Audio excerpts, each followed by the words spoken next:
With your Starray, you've received a home charging cable, which can be used on the right side of this vehicle when we open up the flap. And the top section is for what we call AC charging at home or in public. And the bottom section is for your DC fast charge when you're on the motorway. Now, when you're plugged in, there's a couple ways to get onto the charging screen. The first of which will come up just here, power share, or over here on the app suggestions, which is your energy symbol, or simply via the apps list, which we found right on the top.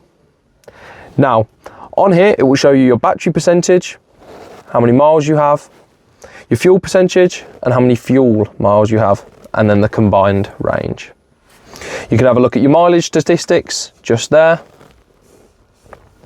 Hold and self-charge, which is a screen that we've shown in the vehicle settings. You can schedule your charging and schedule trips. Then as we scroll a bit further down, we've got power share, as you can share charge from vehicle to device or vehicle to vehicle, and a couple more toggle functions. Now, when you're charging and you do want to switch off, somewhere around here, it will say stop charging, and then when you click that, that's what allows you to unplug.